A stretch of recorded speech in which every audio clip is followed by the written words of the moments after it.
que se entrenó en la selva central y tuvo acciones, ejecutó atentados.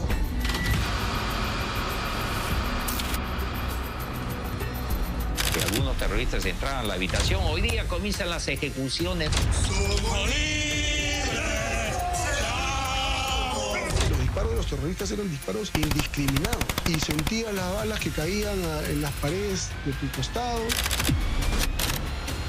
Entonces nosotros también escuchábamos igualito lo que ellos cantaban, lo que arengaban, lo que jugaban, y era clarito. Nosotros teníamos escondidos acá palos. Si en algún momento ellos entraban con una intención para matar, nosotros ya nos habíamos preparado para matar.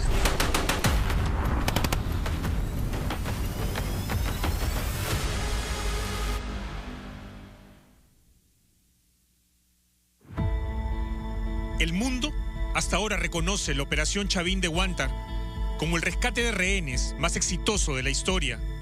Sin embargo, quienes fueron secuestrados durante 126 días por los terroristas del MRTA, sin duda, vivieron los momentos más atroces de sus vidas.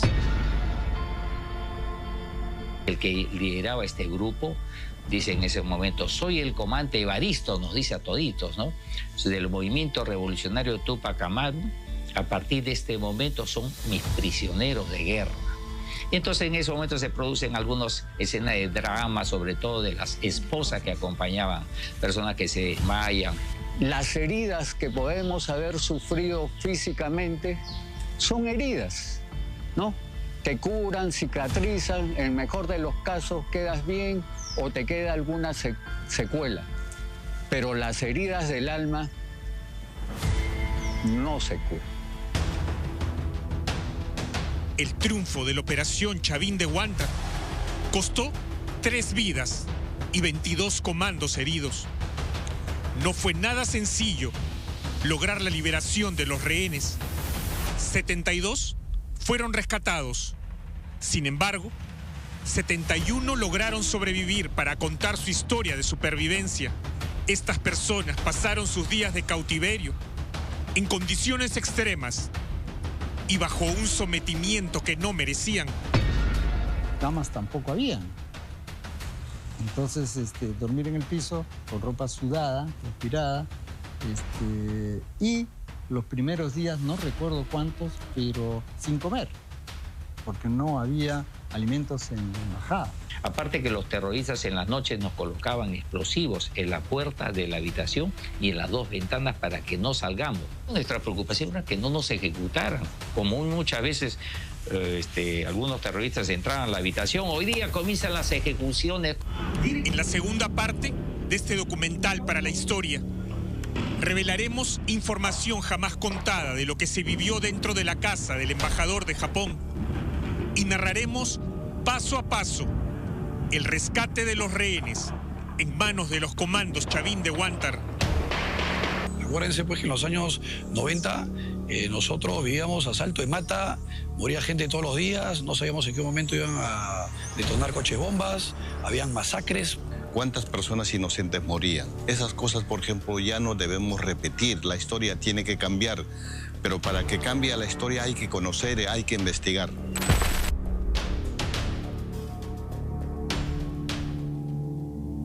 En diciembre de 1996, la toma de rehenes en la casa del embajador de Japón en Lima había concentrado la atención de todo el mundo.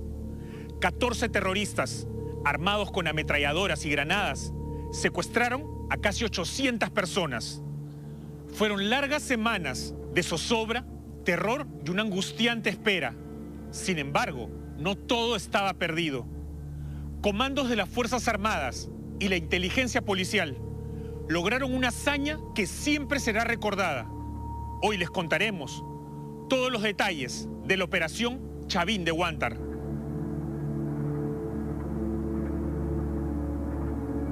Para fines de 1996, se suponía que el terrorismo estaba casi derrotado. Sendero Luminoso se encontraba reducido.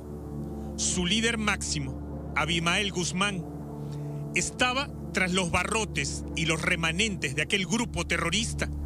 Se habían aislado en las profundidades de las montañas. Por otro lado, el grupo terrorista, el Movimiento Revolucionario Túpac Amaru, conocido como el MRTA, también tenía preso a su principal cabecilla, Víctor Polay Campos. Sin embargo, el trasvase del terror había caído en el sanguinario lugarteniente de Polay, Néstor Serpa Cartolini, conocido como el Camarada Evaristo.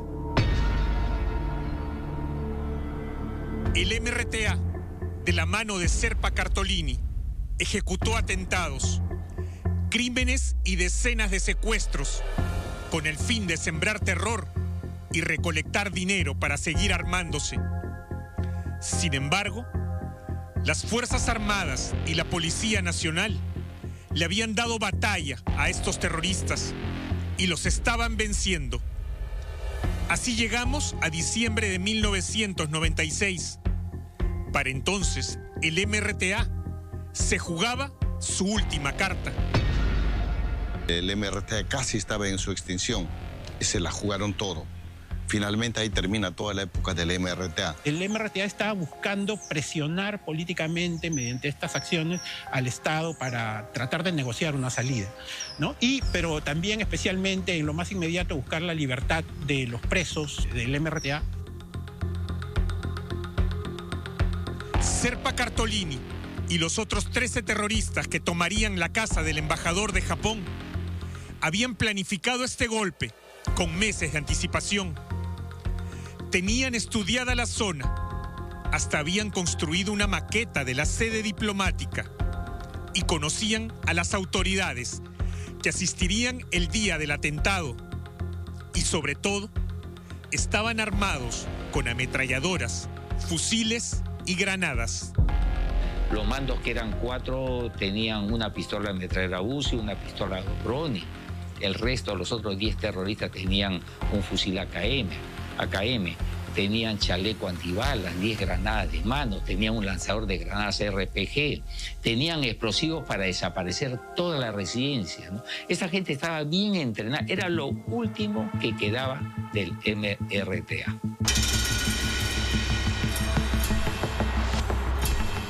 El 17 de diciembre de 1996, Serpa Cartolini y su escuadrón de la muerte tomaron la casa del embajador de Japón, Morohisa Aoki, con más de 700 personas adentro. Ingresaron de manera intempestiva, luego de volar una pared contigua a la sede diplomática. El terror, en ese momento, se apoderó del patio trasero de la residencia. Aproximadamente a las 8:23 de la noche, escuchamos una explosión fuerte en los exteriores de la residencia. El que menos pensaba que era un coche bomba, como solía suceder por aquellos años, ¿no? Tensión en Perú. Un comando terrorista del grupo guerrillero Túpac Amaru asaltó anoche la residencia del embajador japonés en Lima, cuando este daba una fiesta.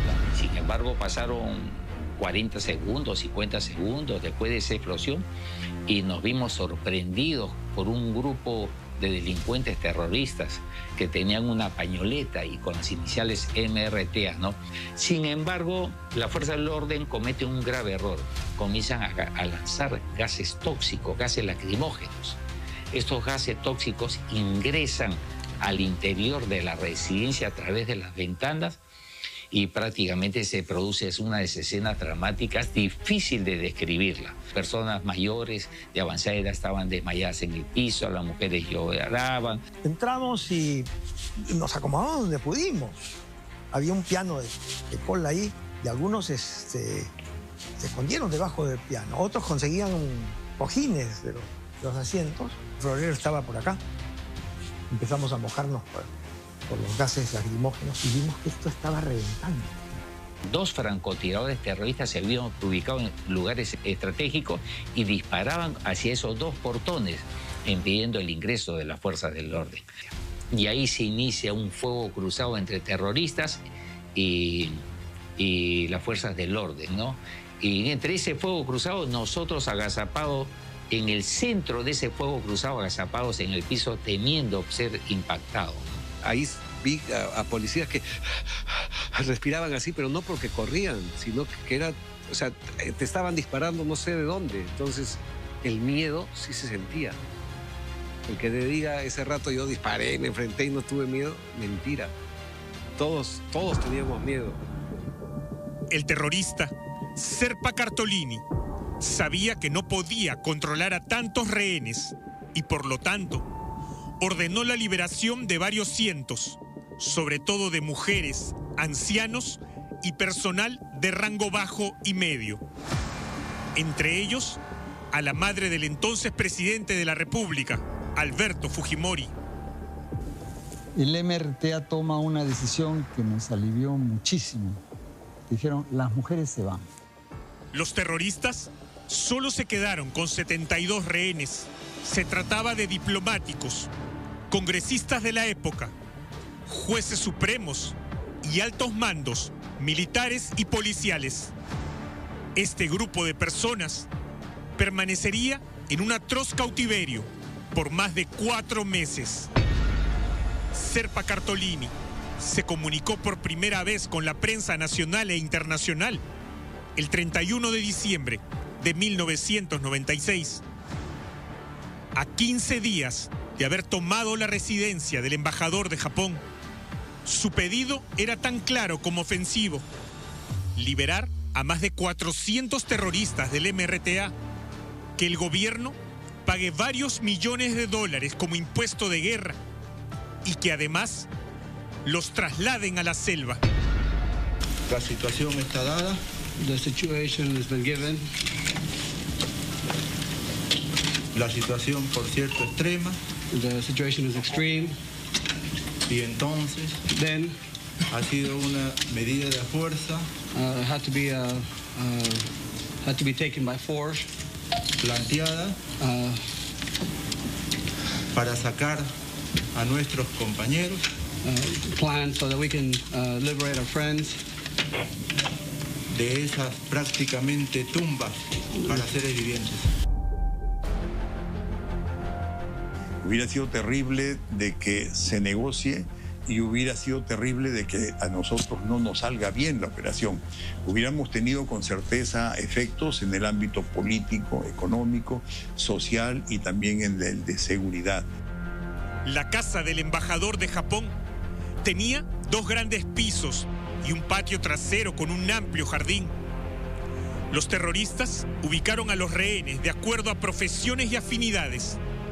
En un cuarto los militares y policías, en otro los funcionarios del Poder Judicial y en otro los políticos.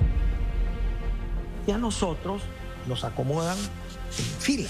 Los 200 y piquito que nos quedamos, nos acomodaron aquí en fila y ellos se ubicaron en el comienzo de la escalera para empadronarnos. Para ocupar el baño teníamos que hacer largas colas. Aparte que en mi habitación éramos 40, no había espacio donde echarse.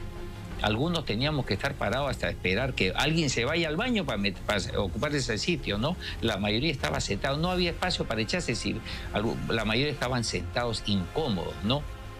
Las condiciones de hacinamiento eran infrahumanas, no había agua y los servicios higiénicos estaban colapsados. Los baños que tenía la residencia colapsaron. Ya no pasaban ni líquidos siquiera por el desagüe. Nos veíamos ocupándonos en el baño, 10, 12 personas en el mismo baño, uno frente al otro. Y bueno, conversaremos pues, ¿no? ¿Qué vamos a hacer? Había mucha desesperación entre los rehenes. El acoso y el maltrato psicológico de los terroristas era constante. De acuerdo a testimonios de los propios rehenes, algunas acciones de ciertos políticos desunieron al grupo en cautiverio hasta hoy. Si ustedes ven lo que ocurrió en esa época, sale Toledo y lee un documento. Claro. Ese documento lo prepararon con Serpa. Eso fue la condición para que ellos salieran libres. Serpa Cartolini, Sagasti, Toledo, ¿redactan este manifiesto? ¿Ellos, digamos, colaboran en esta redacción? Colaboran. Y los que colaboran más activamente fueron Toledo y Díaz-Canseco. Sagasti miraba, se hacía el despeinado, pero estaba ahí. El entonces accionar de Alejandro Toledo, expresidente de la República, hoy preso por corrupción, es cuestionado hasta la actualidad. Otra cosa que no se sabe, que Toledo, por ejemplo, le conversa con los del MRTA y en su primer momento los terroristas pues hablaban de si no nos hacen caso vamos a ejecutar gente por aquí. Bueno, tienen que pensar, Toledo lo dice, empezar ejecutando militares. Dentro de la casa del embajador de Japón, los rehenes se organizaron para comunicarse con los oficiales de inteligencia que se encontraban afuera. Así, la comunicación se realizó utilizando un beeper, un aparato por el que se enviaban breves mensajes de texto. Los terroristas no van a dudar cuando un sacerdote lleva algo a la residencia, no van a dudar que le está trayendo algo que va a ser un peligro para ellos, ¿no? Como eran estos dispositivos de escucha. Entre los rehenes estaba Juan Julio Vig, que era sacerdote, y pidió un crucifijo. Y llevaron el crucifijo y nadie desconfió del crucifijo. Pero uno de los clavos de la cruz era micrófono. Y entonces ahí fue que algunos nos dimos cuenta que Luis Gianpietri se acercaba al crucifijo, se arrodillaba, todo el mundo decía, está rezando, y lo que estaba haciendo era transmitiendo información. Entre 120 rehenes yo aproveché para escribir una carta rápida y entregarle un rehén, y ahí le decía a mi esposa en esa carta, avísale a los edecanes del presidente del Congreso que le digan al presidente que yo tengo un beeper. Entonces fue así como de ahí el presidente del Congreso me comenzó a escribir, ¿no? La comunicación que se estableció mediante el beeper generó un vínculo con el equipo de inteligencia de la Policía Nacional y de las Fuerzas Armadas, que planificaba el rescate de los rehenes. El almirante Luis Gianpietri fue clave para establecer contacto con los oficiales de inteligencia que estaban afuera. Así, el equipo de inteligencia logró lo impensado. Camufló micrófonos casi indetectables en algunos objetos que ingresaron a la embajada. El primero fue la guitarra del almirante Gianpietri. Él mismo lo dice, ¿no? A partir del momento que él tiene mi número el número del beeper, la central y el abonado, él comienza a conversar con todos los objetos que ingresaban la Cruz Roja diariamente al interior de la residencia. Con los termos, por ejemplo, agarraba un termo y decía, soy el almirante Gianpietri, si están recibiendo mi señal, envíen un mensaje al beeper número tal, cuyo abonado es número 111. Agarraba un recogedor y así conversaba con todos los objetos.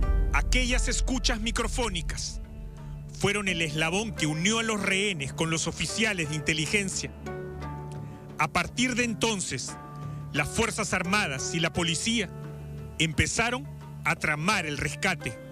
Entonces, la tarea de la inteligencia es que cuando la fuerza interviene, todo debe ser como le dijo el elemento de inteligencia. Entras acá, encuentras una escalera.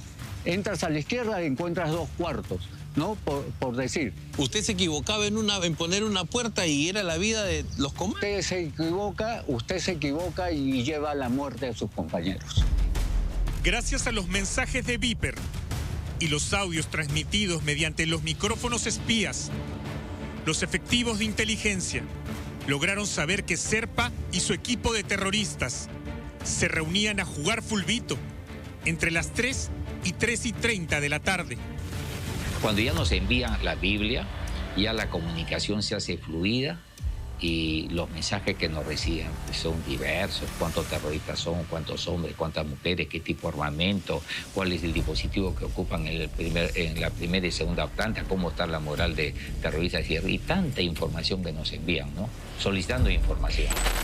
Dentro de la embajada, los terroristas estaban muy bien planificados. El golpe había salido casi perfecto para ellos.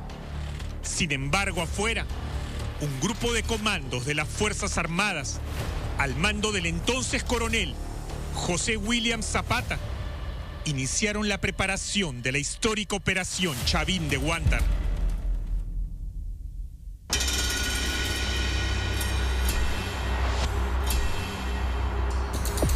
A los comandos de élite de las Fuerzas Armadas, elegidos para rescatar con vida a los rehenes de la sede diplomática, se les llamó Patrulla Tenaz.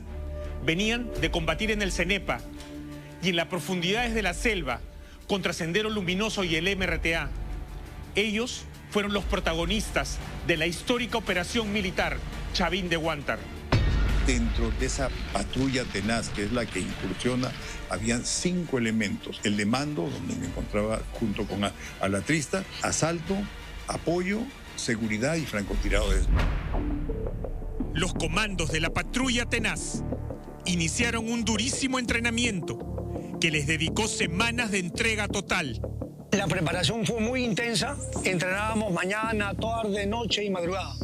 Todos los días eran lunes. Estábamos preparados para la operación. En el campo hemos tenido entrenamientos en los polígonos, hemos tenido entrenamientos con explosivos, hemos tenido entrenamientos con los francotiradores. Y en cada uno de los entrenamientos ellos, el ejército en este caso, supo validar la experiencia y el profesionalismo que teníamos nosotros, como también nosotros respetar a nuestros hermanos del ejército comandos. Nos entrenamos con el más alto concepto del profesionalismo y de respeto por todos aquellos aspectos que conllevarían el éxito de la misión. Uno de ellos fue el secreto. Secreto en nuestros entrenamientos, que fueron exhaustivos, fueron exigentes en diversos aspectos que simulaban la residencia, inicialmente con tiza en el piso, posteriormente con planchas de triple A en forma paralela se venía construyendo de forma acelerada, donde el día de hoy nos encontramos en la réplica de residencia. Terminamos haciendo nuestros ensayos en esta réplica.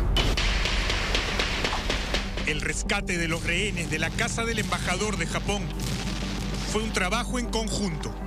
Participaron compatriotas de a pie, de distintas profesiones y oficios. El Perú jamás se olvidará el aporte de los mineros peruanos. Estamos viendo Chavín de Huántar, el especial, gracias a Banco Falabella. Disfruta 50% de descuento en restaurantes. Plaza Vea, precios bajos todos los días.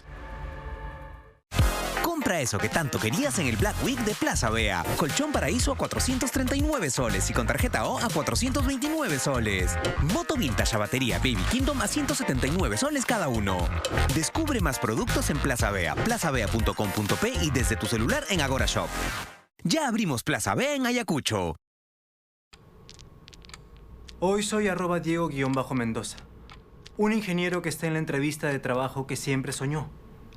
Aunque sabe que está preparado, sus manos le recuerdan que los nervios le pueden traicionar. Esto es actuado, pero @Diego Mendoza es real. Y su historia también. En la UTP queremos un país con menos casos así. Por eso nuestros alumnos están guiados por líderes para destacar en cada oportunidad. El mundo laboral está lleno de cambios. Aprende a dominarlos no solo para tu primer trabajo, sino para ser siempre empleable.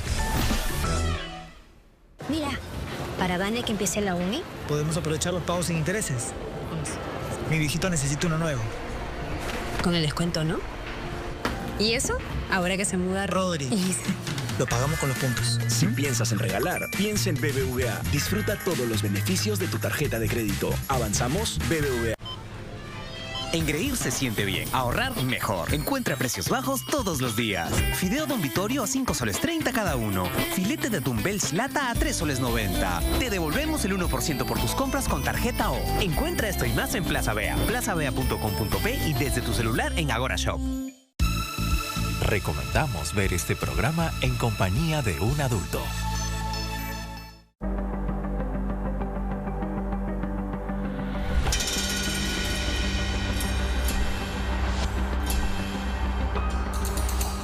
Los mineros peruanos también son responsables del éxito de la operación Chavín de Huántar.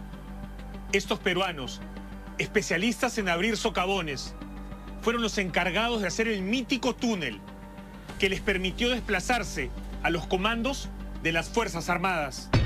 Los trajeron de La Oroya y de Cerro de Pasco, y quien se encargó de esto fue el general José Huerta, el ministro o exministro de Defensa.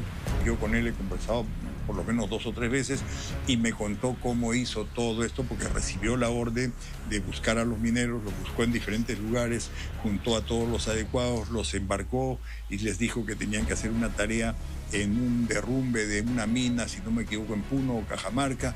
Ellos llegan a Lima y en Lima los llevan al batallón de comando 19. Ellos no sabían para qué venían y luego allí se enteran. Al principio la comunicación con los mineros no fue sencilla. Ellos, de alguna manera, fueron víctimas del hermetismo de la operación. Los primeros días no sabían cuál era la misión que iban a cumplir. Ustedes van a ir a hacer una labor de acción cívica junto a los militares, resguardado con un patrullero delante, otro patrullero atrás, nosotros con dirección al cuartel Chorrillos. Y ahí nos encierran en un ambiente, ¿no? Así corto, así que habían preparado, que sus camitas de los soldados. Ahí estamos encerrados y nos daban, pues, así cada cierto tiempo, 1 o 2, agua o frutita, con eso estábamos pasando, ¿no? Porque nosotros y muchos de nuestros colegas pensaron ya de que acá es el trabajo. Nos acuartelaron, nos cerraron y pusieron 4 soldados en la puerta principal. Y nos dijeron, ¿tienen servicio higiénico? Tienen ahí. ¿Quieren dormir? Tienen camarotes. Así que no hay nada que salir. O sea, automáticamente nos privaron de toda nuestra libertad. A mí, como persona, a mí me orgullece.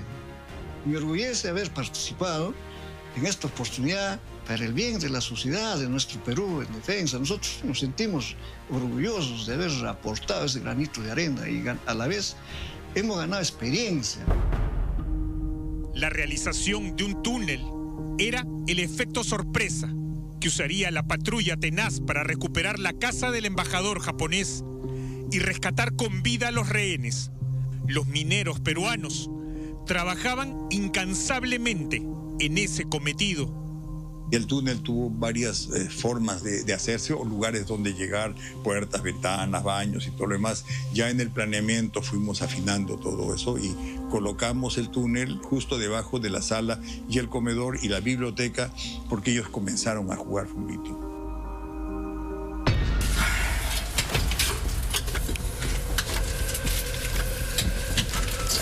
No hemos utilizado, como muchos tal vez, ¿no? Perforadoras, llamas, ¿no? No, pico, lampa, pala, costales, maderas.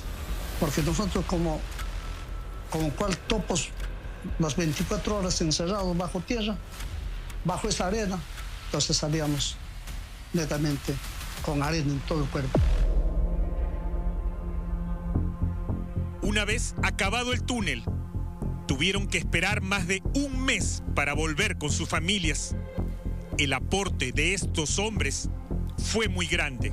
Ellos fueron llevados a no sé a qué lugares del Perú, tomándose el tiempo de que se dé la operación para que ellos puedan luego ir con sus familias. Pero antes no se retiraron y hay que hacerle un reconocimiento a ellos porque tuvieron que aguantar todo esto, ¿no? Difundieron de que nosotros estamos percibiendo un buen reconocimiento, así en dinero, en otras cosas materiales también. Cosas de que nosotros cuando regresamos a nuestro centro de trabajo ya estábamos mal vistos por nuestros mismos colegas, hasta familiares mismos. Y mucha gente a mí me dijo, ¿no? ¿Qué hace usted acá? Sí, dele una oportunidad a otra persona que necesita. Ustedes han sido bien reconocidos, ustedes no necesitan ya. Todas las condecoraciones que nos han dado, papel.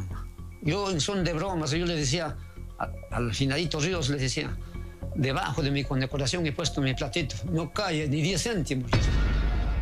La operación del túnel, sin embargo, fue expuesta por un medio de comunicación. Para algunos, aquella noticia hizo peligrar el rescate.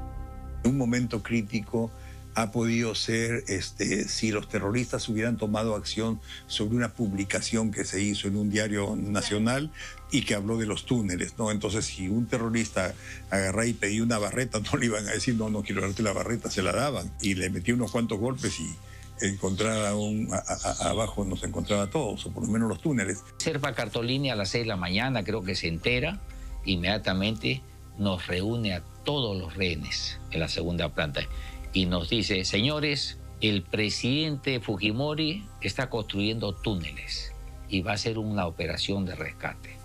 Hoy día voy a hacer desaparecer toda esta residencia con los explosivos que tengo. También el Estado debe hacerse presente en nosotros, porque nosotros ahorita más de 28 años en absolutamente ningún reconocimiento así económico, etc. Más allá de las diplomas y medallas, ¿no? Sí, había diplomas, había medallas, pero eso en sí, a la familia nada. Cuando estuvo listo el túnel y los comandos ya conocían a la perfección cómo se moverían y cuáles eran los puntos débiles de los terroristas, entonces se decidió poner en marcha la histórica operación Chavín de Huántar.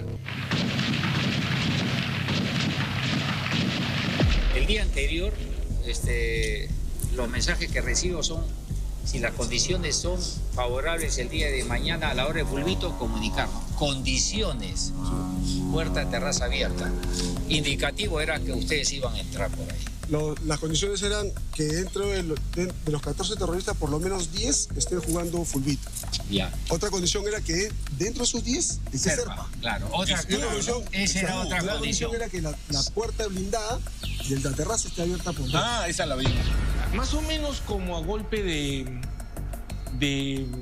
3 de la tarde, el almirante Giampietri se para acá. Se planta, se cuadra y comienza a cantar el himno de la Marina.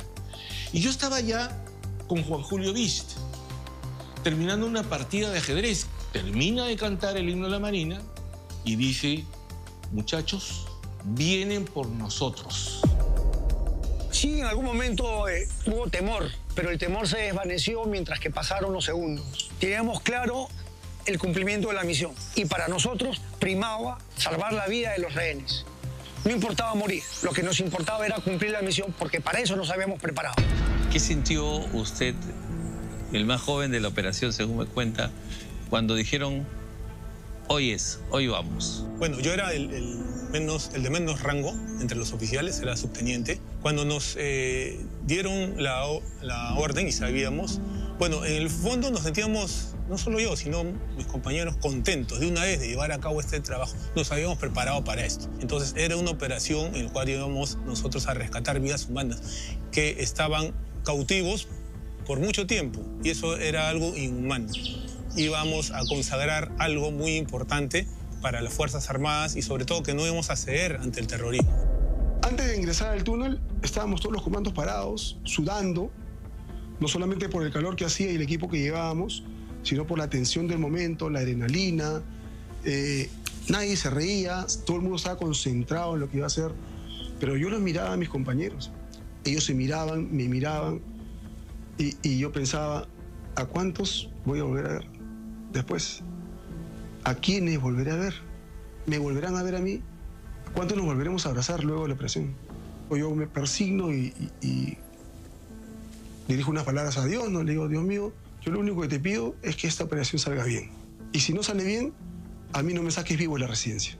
Y si tengo que morirme adentro, despídeme mi papá, despídeme mi mamá, de mis hermanos, de mis amigos.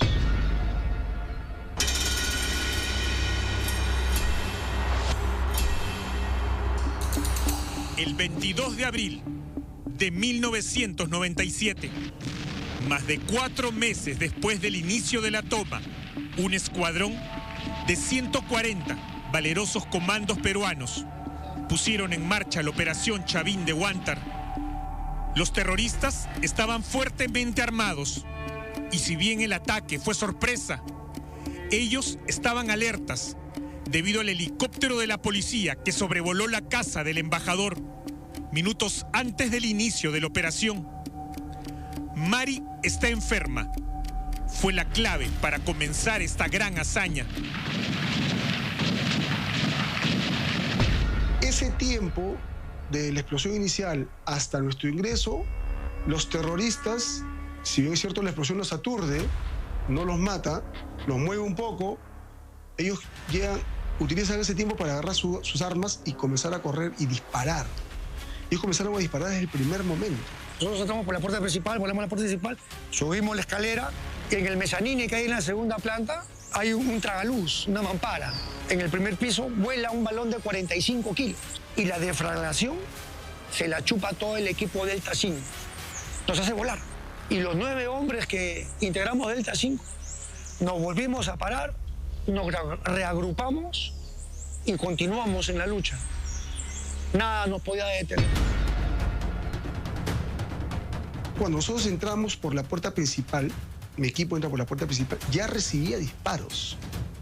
Comenzaba a recibir disparos y los disparos de los terroristas eran disparos indiscriminados. No había un orden de disparo, no había una cadencia de tiro por tiro, eran ráfagas, escuchaba disparos por todos lados y sentías las balas que caían en las paredes de tu costado. No veías nada, porque no se veía absolutamente nada. Todo era humo, polvo, gases, tierra. Una cosa es estar en campo abierto, disparando contra el enemigo y que el enemigo te dispara. Y otra es estar en una habitación donde uno dispara una bala y la bala da 4 rebotes tranquilamente. Entonces, era un cruce de balas que uno no sabía. Decía, si levanto la mano me la destrozan. Así que yo dije, ya casi acabó la historia. En el interior de la residencia se desató una guerra de balas y granadas. Los terroristas querían acabar con los rehenes, pero los comandos Chavín de Guantar estaban ahí para dar su vida por ellos. Tuvimos que tener un enfrentamiento con los terroristas que salían de la sala del comedor, que salían disparando hacia la luz de la puerta principal, que era la luz del día que entraba por la puerta principal por la brecha que habíamos hecho. Y luego salimos, ya habiendo cumplido la misión de haber dominado las 4 primeras habitaciones. En mi zona murieron 4 terroristas, 3 en la escalera y nosotros 7 en el segundo piso. Imagínate el enfrentamiento. Toda la bala que se escucha en los videos es la bala producto de los disparos que los terroristas efectúan, porque nosotros entramos con silenciador. Entonces imagínate el cruce de fuego que ha habido ahí y la disciplina que hemos tenido los comandos para no herirnos entre nosotros. El coronel Juan Valer tenía el encargo de proteger la vida del canciller de entonces, Francisco Tudela.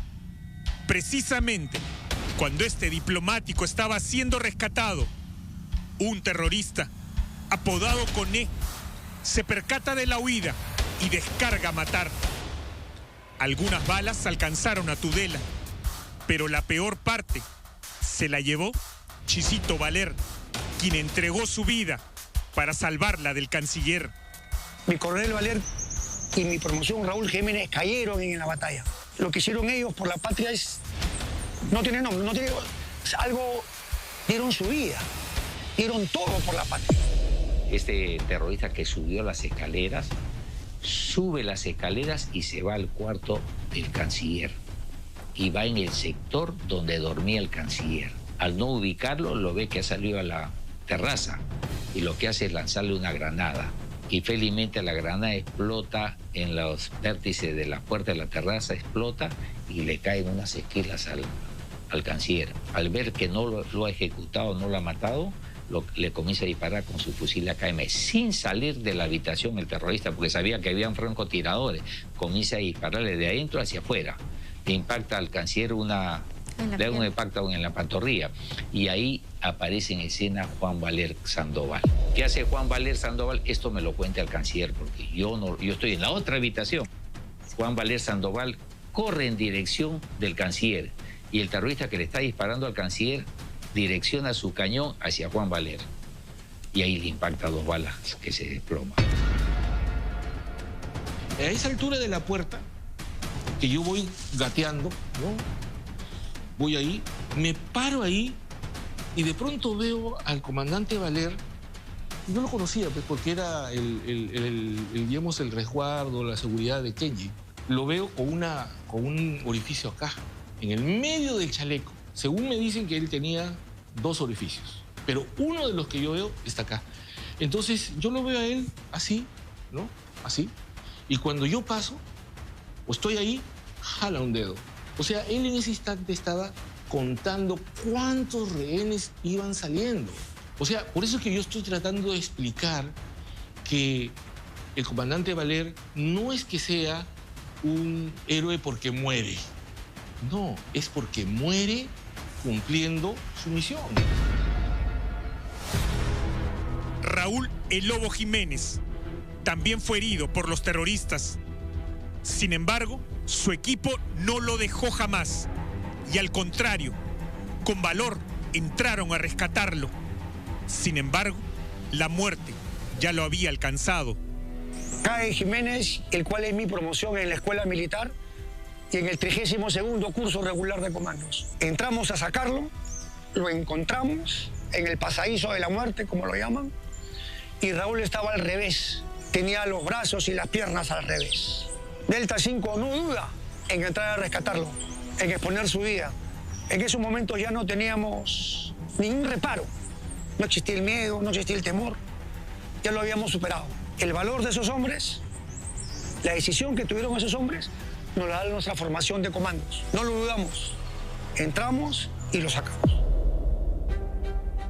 Juan Valer era uno de los líderes de los comandos Chavín de Huántar y como militar experimentado en zona de conflicto, sabía bien que podía morir en batalla.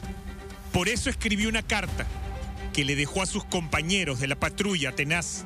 Mi padre sí dio las gracias no solamente al ejército, a los comandantes que en ese entonces y coroneles que en ese entonces lo habían instruido, sino que también deja instrucciones bastante claras de por qué, si es que él pierde la vida, lo hace sobre todo para ver a la patria libre y soberana, ¿no?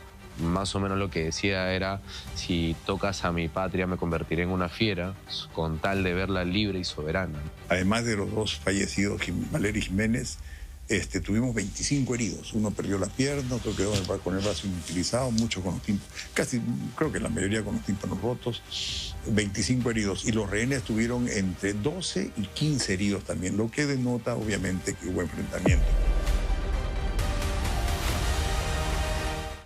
Compra eso que tanto querías en el Black Week de Plaza Vea. Televisor TCL a 1.199 soles y con tarjeta O a 1.099 soles. Celular Honor a 299 soles. Descubre más productos en Plaza Vea, plazavea.com.p y desde tu celular en Agora Shop. Ya abrimos Plaza Vea en Ayacucho. Los declaro marido y mujer. Puede besar a la novia.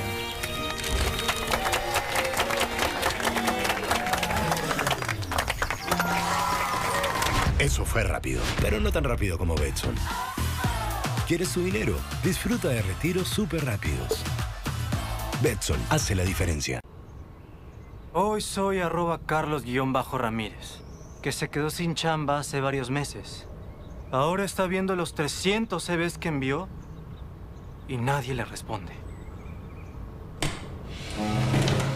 Esto es actuado, pero Carlos Ramírez es real. Y su historia también. En la UTP queremos un país con menos casos así. Por eso nuestros alumnos aprenden a destacar su perfil y su CV desde el primer ciclo junto a nuestros asesores expertos. El mundo laboral está lleno de cambios. Aprende a dominarlos, no solo para tu primer trabajo, sino para ser siempre empleable.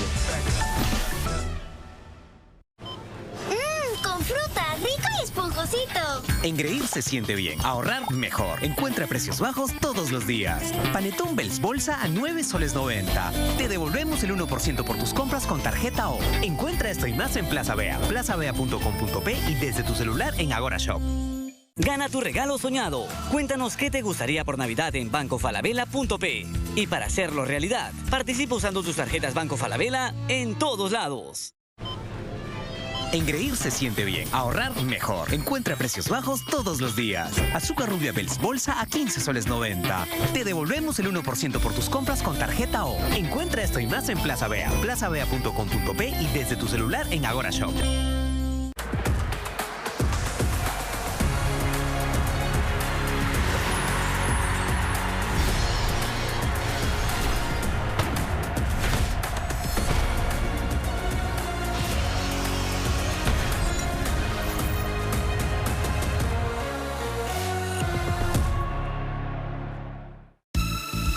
Recomendamos ver este programa en compañía de un adulto.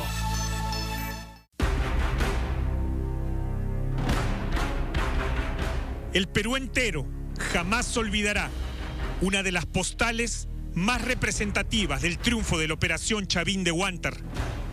Precisamente cuando el capitán de navío, Jean-Pierre Jauregui, arroja la bandera del MRTA, los terroristas habían sido vencidos. Ya con todo asegurado, nos percatamos pues que eso todavía seguía flameando y no podía quedar de ninguna manera así. Hicimos los procedimientos para verificar que no tuviera explosivos esa bandera, y con toda la rabia de un país, con la rabia de haber perdido a dos de nuestros compañeros de armas, y de alguna manera también con la fuerza de la victoria, ¿no?, que conseguimos para el Perú. Nosotros, los militares, trabajamos para gente que no conocemos, para el progreso de todos los peruanos. En apenas 25 minutos, la Operación Chavín de Huántar había terminado. En la penumbra de la escalera, el cuerpo de Néstor Serpa yacía junto al de Rolly Rojas, el árabe. Allí, inmóviles, ambos simbolizaban el fin del MRTA. La paz y el sosiego había llegado después de 4 largos meses. Ahora los rehenes se podían encontrar con sus familias, pero no todo era felicidad. Lamentablemente, el magistrado Carlos Yusti Acuña, uno de los 72 secuestrados, fue asesinado por los terroristas. Ese es un momento histórico que ha pasado en el Perú, que no debemos olvidar para que nunca se repita nuevamente una toma de rehenes. Los terroristas fueron vencidos gracias a la unión de las Fuerzas Armadas, la Policía Nacional, la sociedad civil y a las decisiones gubernamentales de entonces. A pesar de las bajas, la Operación Chavín de Huántar es considerado el rescate de rehenes más exitoso de la historia. Nosotros fuimos a la residencia del embajador de Japón a rescatar vidas, no a quitar vidas. Fuimos a rescatar vidas. Obviamente, aquel que se interponía en ese rescate, pues tenía que enfrentarse a nosotros. Y si tú te atreves a enfrentarme, tienes que estar dispuesto a morir. Porque vas a ser tú o voy a ser yo. Y yo voy a hacer lo posible por no ser yo. La Operación Chavín de Huántar fue celebrada internacionalmente y localmente, especialmente como una forma de derrotar los métodos terroristas, ¿ya? Especialmente contra una forma de hacer política empleando métodos terroristas. En ese sentido, no debe ser olvidada, ¿no?, porque el empleo de este tipo de métodos en la política no nos lleva a buen puerto. Quisiera yo transmitir a la juventud, a la sociedad en general, de que el sacrificio que hicimos, un amor a la patria, sin pensar en otra cosa que satisfacción de lograr el bien de la nación. Hombres de gran valor, de profesionalismo, de entrega total por su patria. Palmas y laureles para estas personas que están dispuestos a darlo todo, sin importarle nada, por su país, por su patria, orgullosos de ser peruanos y luchar por nuestro Perú. Pero para que los jóvenes ahora disfruten el país como es, hubo gente que dejó su sangre, sus lágrimas, su sudor, y muchos dieron su vida. Con la Operación Chavín de Huántar se cierra un importante capítulo de la lucha contra el terrorismo, el rescate de los rehenes de la casa del embajador de Japón. Significó la derrota total del MRTA. Luego de muchos años, el Perú superaba una durísima época de terror. La esperanza de una patria sin violencia social se abría paso. Esta paz, sin embargo, le costó la vida a valerosos peruanos, a los comandos Juan Valer y Raúl Jiménez. Una paz que ahora nos toca proteger. Esto fue Chavín de Huántar, el especial. ¡Viva el Perú!